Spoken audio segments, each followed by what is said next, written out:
Yes, today in this video we will be talking about reverse osmosis. We were discussing the colligative properties of solutions, which means those properties which are dependent only on the quantity and not on the quality.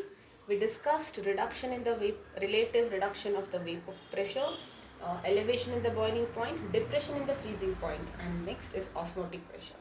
We understood what is osmosis. Let us now talk about what is reverse osmosis.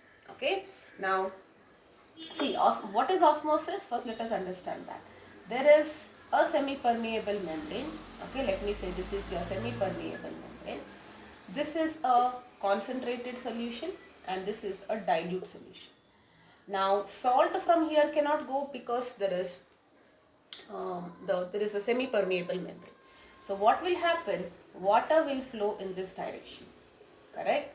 Now, if you do not want the water to flow in this direction and you want to reverse the direction, how can you do that? That is what is about reverse osmosis. So, direction of osmosis you have to change. Okay, so you are going to change the direction of osmosis. That is, which can be changed. And how can you change here? By applying a pressure greater than the osmotic pressure of the solution. By applying a pressure which is greater than osmotic pressure of solution. Okay, now what is this? We discussed what is osmotic pressure, right? See, for a solution, each solution will have its own osmotic pressure. That pressure which can stop the osmosis from happening, correct? Just stops the flow of solvent. Now, if you apply, now where should the pressure be applied? Here, right? Because what, now imagine this to be like a room. This is outside and here you have the door. Okay, so this is your door. Now your friend or somebody will keep coming in, that is naturally correct, but it is left to you to decide. If you do not want them to come in, you can shut the door. You need to apply a pressure from inside. You need to make sure the door is not opening. Correct? Same thing here. Wherever the water is flowing inside, you want to apply the pressure here. So if you apply a pressure which is osmotic pressure is just gonna stop. If the pressure is greater than that, then the water, instead of flowing from dilute to concentrated solution, it will flow from concentrated to dilute solution. And that is what we call as osmosis, a reverse osmosis. And it is widely used in desalination of water.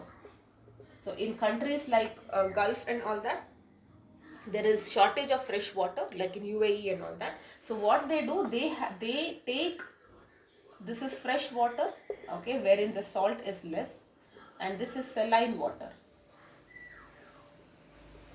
Normal tendency of water is to flow here because this is kind of concentrated, correct, and this is diluted. So water wants to flow from fresh water to saline water. That will be our osmosis. Let us say this is my semi-permeable membrane. Okay, now both of them are connected to piston. Okay, so that you can play around with the pressure. Okay, and here there is outlet. Now what should happen? The regular tendency is direction of water is like this. Water will move in this, and this is osmosis. You know this because the concentration of water is more here. Now if you apply a pressure on this side, that's the reason you have a piston on this side. If the pressure is greater than the osmotic pressure, right, this is osmotic pressure, then if in this condition water will flow in this direction, and that is reverse osmosis. Alright, so if the pressure is less than that, let us write all the thing. If the pressure on the concentrated side is less than osmotic pressure, it is regular osmosis. If the pressure is equal to osmotic pressure, nothing, no osmosis. Okay, and if the pressure is greater than this, it is reverse osmosis.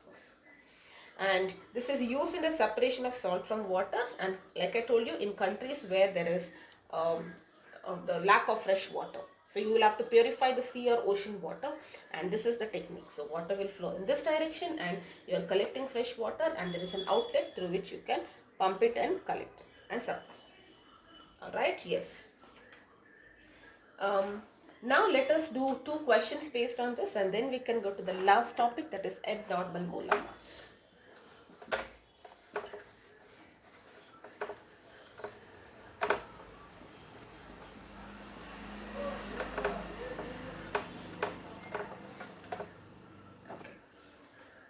Calculate the osmotic pressure.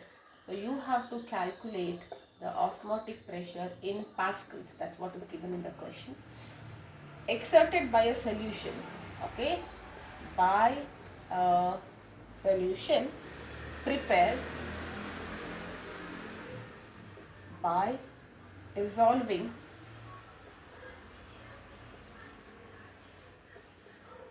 1 gram of polymer of molecular mass 185,000, 1,85,000. This is a very big polymer, alright, in 450 ml of water at 37 degrees centigrade. This is the question. Okay, so now R, what will be the value of R here? R here will be, since we are talking about pascals, 314 SI unit, right, into 10 power 3 pascal liter per Kelvin. This will be the unit. Okay, now if you convert this into Kelvin, it is 310 Kelvin. Now let us calculate the osmotic pressure. It is CR into T, correct? Now C is N square by V into R into T, right? So number of moles is molar mass, no, not N square, sorry, N2. Yes, this is molarity, right? Molarity, C is the molarity here. Number of moles of the solute by volume. So number of moles is mass of the solute divided by molar mass into volume into R into T. Okay, so yeah, 450 ml, it's given in ml, so you don't have to multiply. Now we will write it. This is 1 gram and molar mass is 185,000. 450 ml, it should be in liters. You convert it here or you write it there, 0.45 liters into R, which is 8.314 into 10 power 3 into temperature, which is 310. So you should be getting, if you calculate, 30.98 pascals. Alright, so this is basically, these kind of questions are pretty direct. You should just know how to calculate it. Otherwise it's pretty simple, nothing much. Yes, so having understood that, that completes the colligative properties. The last topic here is about abnormal molar masses. Very important again, because they'll ask you numericals from this. Okay, so there are 2 aspects here. I'll talk about it. Abnormal molar mass. What is the first feeling that you get when you hear this? The molar mass, there is some problem. It is abnormal. It can be lesser or greater than the expected. Alright. Now we discussed all colligative properties, right? Now you see that all colligative properties are basically discussing with respect to concentration of solute, correct? We are talking about the quantity here, that means concentration, and you can write it in terms of molarity, molality or mole fraction. If you are talking about vapor pressure, we discussed in terms of mole fraction. When you spoke boiling point and freezing point, we wrote it in terms of molality, and osmotic pressure, we understood it in terms of molarity. So basically we can take some mass of any. Now why are we using these things is, if you have an unknown solute, we can take a known mass of it, carry out the experiment and then calculate the molar mass, and from the table you can decide that if this is the molar mass I'm getting as per my calculation, what is going to be what is the name of this solute, what solute it is. Because I've calculated the molar mass, from the table I can look back and understand what is the solute. Alright, now let us talk about a case wherein there is an ionic salt like this, KCl, and this is an ionic salt. You know that there is an ionic bond, and what happens if you put KCl, which is your solute, in a solution? There is dissociation. What is dissociation? Splitting up of a compound into its respective ions. Now, if you are taking 1 mole of KCl, you will be getting 1 mole of potassium ions plus 1 mole of chlorine ions, because when I balance it, this is what I get. Correct? So overall, if I am taking 1 mole of this, I am overall getting 2 moles of ions, right? Because this 1 mole is made up of 2 atoms, correct? So, I mean, you have potassium and chlorine. So, it will give you 1 mole of potassium ions plus 1 mole of chlorine ions, or in other words, it is giving me 2 moles of ions. Now, what is the molar mass of KCl as per what we know? Correct? So, we know that it is 39 plus 35.5, which is 74.5 gram per mole. This is the molar mass of KCl. If we are taking 1 mole, okay, if we take 1 mole of KCl now, for example, we are taking exactly 1 mole. That means what will be it's this thing, W2, 1 mole, number of moles is W2 by molar mass, correct? So, it will be W2 by 74.5, which means that 1 mole of KCl will weigh, now what will be W2? It will be 74, right? 74.5 grams. So that means 1 mole of KCl should weigh 74.5 grams, and then we can take 74, this is my solute, right? So if I want to take 1 mole of solute, that means I have to take 74.5 grams of potassium chloride, take it in 1 liter of solution, you take it in 1 liter of water, and then you can prepare a solution. Correct? But what is the number of ions that we are getting? Number of ions when you mix 74.5 grams of solute in 1 liter of water will be, number of ions will be 2 moles. You are taking 1 mole of the solute and you are getting 2 moles of iron. Alright. Now, let us say we carried out some experiment and we are trying to find out the boiling point. Delta boiling point is Kb into M. You know this. Correct? Now, Kb, let me say I know this. I am just taking this value, and molarity, let me say, because we are taking 2 moles, it will be 2 moles in 1 kg. It will be the same because water it is. So, it is 0.52 by into 2, and this is coming out to be 1.04 Kelvin. This is my experimental thing. Now, if we did not know anything, we did not understand, because we understood this part, we are okay. We got to know that there is 2 moles. Correct? If we were not aware of this and then we had calculated molar mass experimentally, then what would have been? Tb will be equal to Kb into M. Okay. Now, molar mass will be 1.04 divided by 0.52, which will be 2. We would have got this 2. So, that means it is 2 liters, 2 moles in 1 liter, and then if you calculate the molar mass, what will you get? 2 moles is equal to mass in grams divided by molar mass. 2 moles is equal to 74.5 divided by molar mass. So, your molar mass would have been 37.5, and then if you look back, everything would have got wrong. Okay, so this I want you to understand. See, what are we trying to say here is, we had taken 1 mole and then we understood that we know 1 mole is nothing but 74.5. So 1 mole of KCl is nothing but 74.5 grams. We took this much amount, we put it in water, prepared a solution, and for this solution we carried out the boiling point elevation experiment. Initially you calculated it in the pure state, now we are adding, we calculated the new boiling point, and this is what you calculated. Okay, now since we knew that 1 mole is having 2 moles of ions, you can calculate it to be 1.04 K, correct? Number of moles is nothing but 2 moles. And then based on this value, if you are trying to find, now let us say this is something which we did not know, right? Experimental this is. So we figured out that it is 1.4 K experimentally. Okay, I am not saying that I wrote this for your understanding, but if you suppose you experimentally calculate it, you will not know, right? You will just figure out that it is 1.04 K.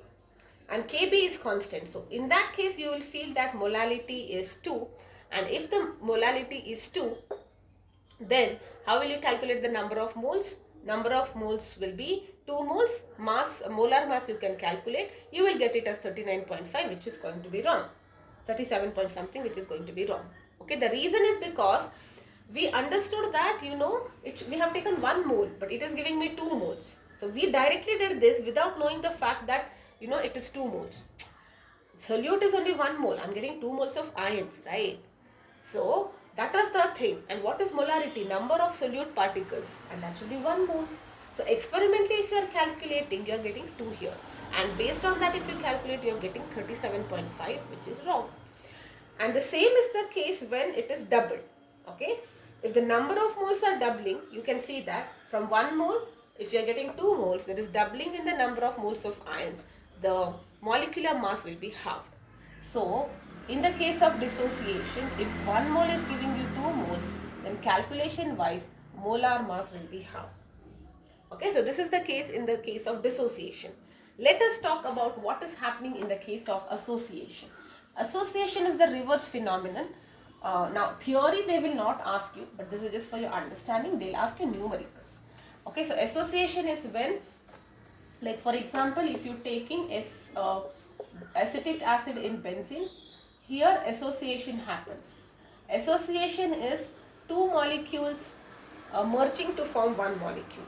So what happens here is this. You have 2 moles of acetic acid and you are getting CH3OOCH twice. This is association. You're getting a single molecule. 2 things coming and becoming 1. Like 2 moles are giving you 1 mole. You can see that. Correct? This is what we call as dimer also, because you are getting 2 molecules of that. Okay, dimer. Dimerization of benzene also we say that. Okay, now structure wise it is just that CH3COO and H, you getting a big structure like this. CH3, C, double bond O, H. This is 1 molecule. So it is loosely attached with H, O, loosely attached. This is again, okay, O, double bond C, CH3. This is what we call as dimer. Now don't worry about the structure and all that. Now look at that. You had taken 2 moles, correct?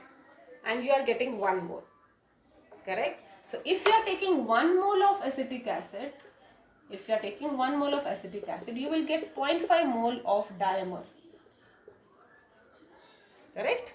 You will be getting this much. So in this case, the molecular mass will be doubled. Here also you are getting the wrong value. Okay, the molecular mass will be doubled in this case. Such molar masses that are either higher or lesser than the actual values is what we call as abnormal molar mass. And the reason for this is only because you were not aware that 2 moles is forming 1, or in the case of dissociation 1 mole is giving you 2 moles of ions. Because of that lack of knowledge, you are getting an abnormal molar mass. Alright, now in the year 1980, want have to correct this or to address this issue, he introduced a factor called as Van 't Hoff factor, which is I, correction factor it is. And this takes care of that extent of association of or dissociation. Van 't Hoff's correction factor is Ki.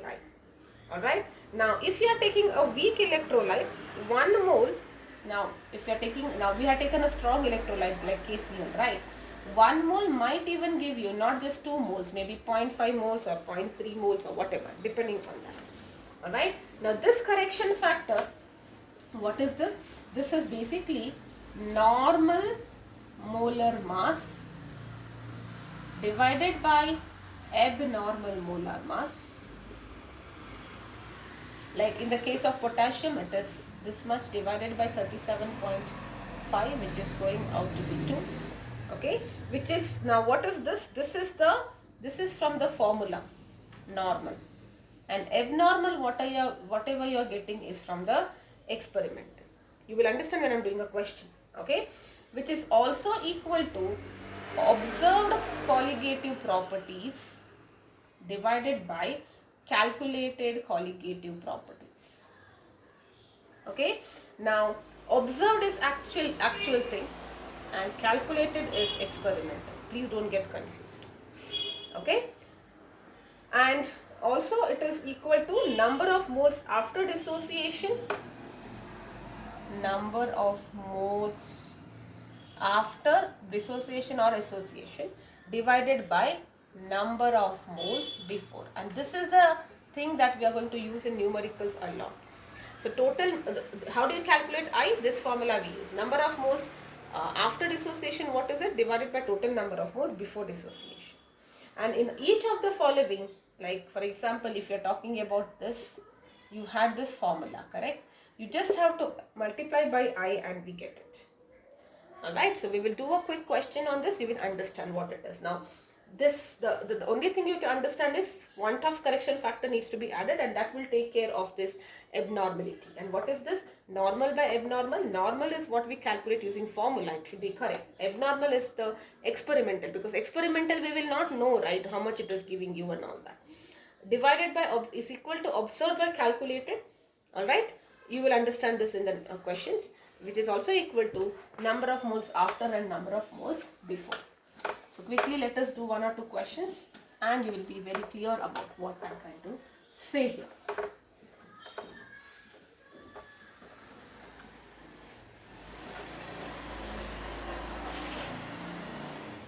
Alright, so let me first take a dissociation question and then we will talk about association question. Okay, so 2 gram of benzoic acid dissolved in, now that clearly means that it is the solute, right? This is my solute now because it's telling dissolved in. 25 grams of benzene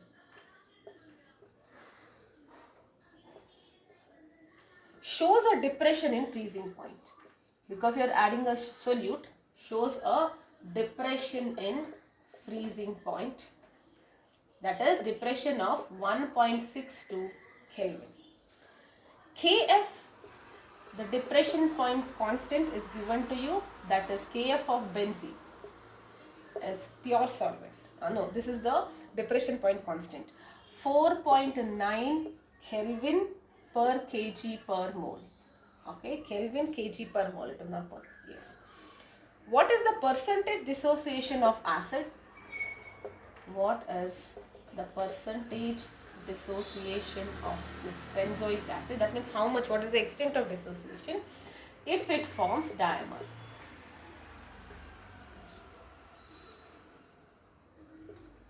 Okay, so now what do we know? Let us try to understand that. Okay, so benzoic acid is the solute, and for solute we are going to write the subscript 2. Benzene is the solvent, and for solvent we write the subscript 1. Okay, let us write everything. W2 is given to you, it is 2 grams. W1 is 25 grams. Okay, Kf is given to you as 4.9. I'm not writing the units.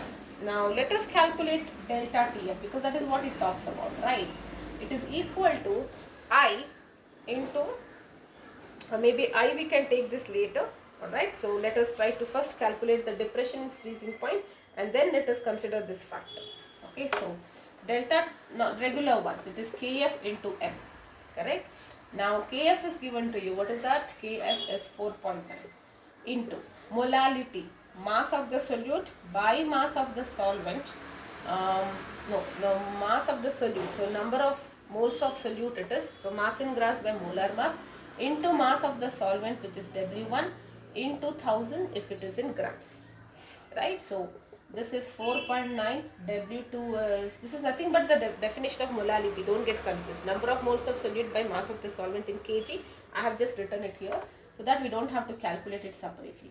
Molar mass of the solvent, okay, which is, sorry, molar mass of the solute, here I don't know, I'm supposed to find it out. Okay, anyways, this one divided by W1, which is 25 grams, right? Now what will be your delta Tf? Depression in freezing point is 1.6, that is given to you. Okay, so now you can just calculate M2 from here because all other things are known, right? So M2 now you will be getting 241.98 grams per mole if you calculate. And this is what is the experimental molar mass, because you're calculating the experiment and doing it, right? You dissolve it, you observe this, and based on your observation you calculate the molar mass. Now let us try to find out the actual molar mass of benzoic acid. You know it. Benzoic acid is C6H5COOH. So it will be 6 plus 1, 7 carbon. So 7 into 12, 6 hydrogen, 6 into 1 plus 2 into 60. And that should come to 122. 84 plus 6. Okay, so this is 122. Look at that. Experimentally you are getting double, right? If your experimental value is double, that means it's a dimer, you know that, and it is given to you in the question also. So 2 moles are giving you 1 mole of C6H5COOH. Okay, so this is what you get. So that means initially if I am taking 1 mole, let us say, if I am taking 1 mole of benzoic acid initially, let X be the rate at which it diamers. X moles are dimerized. For example, if I am taking 1 mole, let X mole be converted. So how much of benzoic acid is left? Because X mole have been converted into this product, dimer, correct? So left will be 1 minus X moles, and for 1 mole, X mole is dimerized. So how many moles will be there? X by 2, because 2 is 1, 1 will be 1 by 2. Okay, I repeat. See, experimental you got, actual you know. Experimental is double, that means it's forming a dimer. We know that. Even otherwise it's given in the question. If you are taking 1 mole and let us say X is the extent of association. Just a second.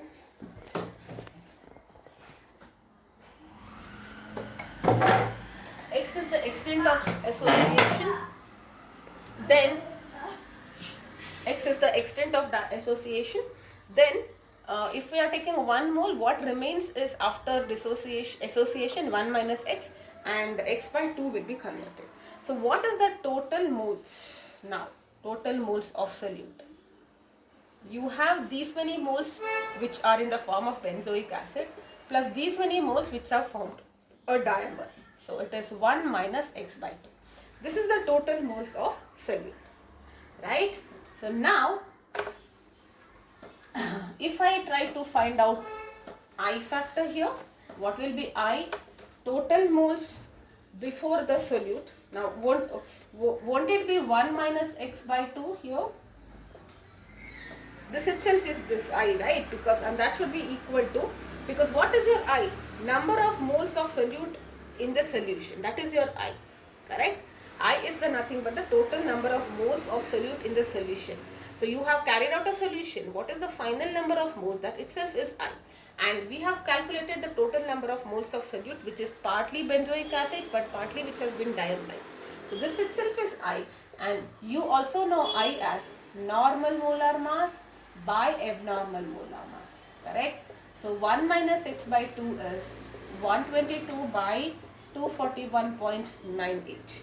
So if you calculate this, you will be getting X as 0.992. That means percentage wise it is 99.2. Alright. Now this, if you are confused here, what is I? Number of moles after by before. Before was 1, right? So that is why it is 1 minus X by 2. Okay, so very classic question is, this is a very classic question. Yes. Maybe we will take one related to dissociation as well. Okay, so I'll quickly do a dissociation related question also, because here we spoke about association. Same logic it is, nothing more. Okay, so let me say 0.6 ml of acetic acid CH3COOH having a density. So its density is given. Instead of volume, they are giving you density. That's all. 1.06 gram per milliliter is the density.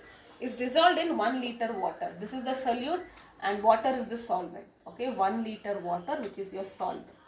Okay, depression is obtained.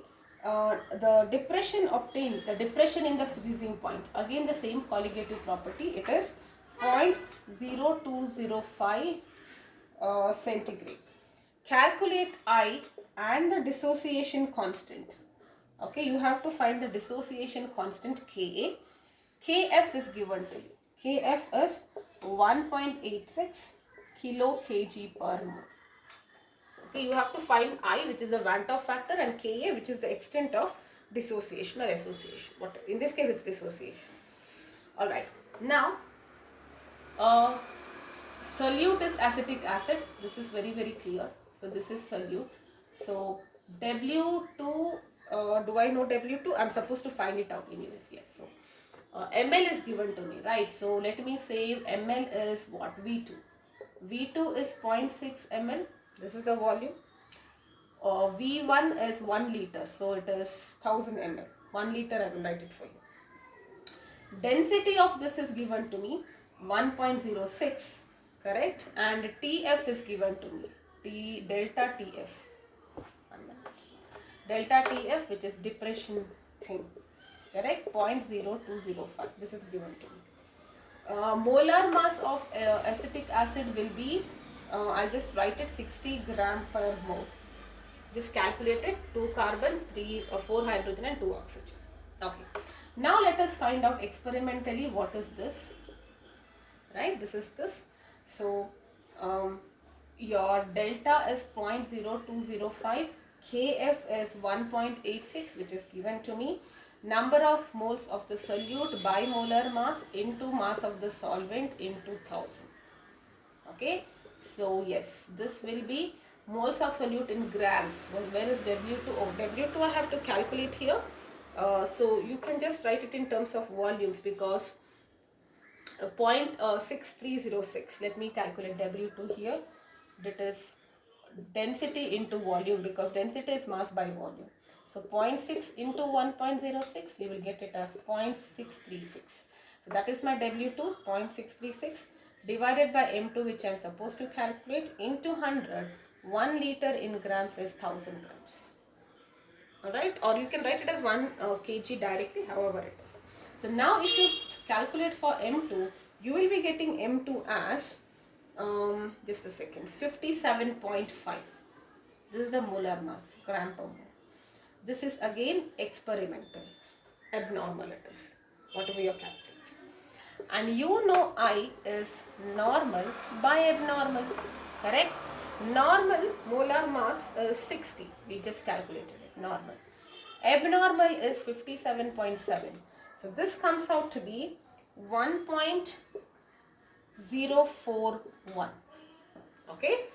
Now, what is the meaning of this? It is, you know, acetic acid is a weak acid. It will dissociate to give you CH3COO plus H plus ions. You have to find in this what is the percentage moles, correct? So this is what you are supposed to find. Now, if you had taken n moles, you can do it 1 also. If you have taken n moles, let us say X percentage, because it asking about K, it becomes easier. X moles got dissociated. Right. So what will be the number of moles? For 1 mole it is 1 minus X. For n mole it will be 1 minus X, which remains here. And 1 mole is giving you 1 this and 1 this. So that means you are getting nx moles of this and nx moles of H plus ions. So what will be the total moles of solute? Total solute molecules is nothing but n into 1 minus X plus nx plus nx. Right. So minus nx, 1 plus minus will get cancelled. So you're just getting n into 1 plus x. This is the total moles of the solute. Now, or maybe I just could have done it for 1 mole only, it would have been easier for you. Let me just write it 1 mole. Okay, so if you have taken 1 mole, you are getting x. So 1 minus x remains, you are getting x and x here. Correct? Because 1 mole is x. So total mole is 1 minus x, which is 1 plus x. Alright, so what will be your I now? Total moles after is 1 plus x, before is 1, and that should be equal to 1.401. If you solve it, you will be getting 0.041. This is the value of x. I is 5. You've got, what did you get? You got x, right? Okay. Now you have to find the dissociation constant. I you have calculated it here. So dissociation constant Ka is equal to constant, you know this dissociation constant, concentration of the product divided by concentration of the reactant. Equilibrium have studied. So what is it? Concentration of product, which are the product, this ions and H plus ions, divided by acetic acid ions. Concentration of acetic acid ions. Okay. So this is x into x. You can see that, divided by 1 minus x. Correct? Now, if you just calculate, you already know the value of x, you substitute and calculate, you should be getting Ka as 1.86 into 10 power minus 5. Just put the value of x here, you will get it. All right, so yes, that's about this. This chapter is complete. Now I'll be doing one more video related to the chemical kinetics, the temperature and pressure.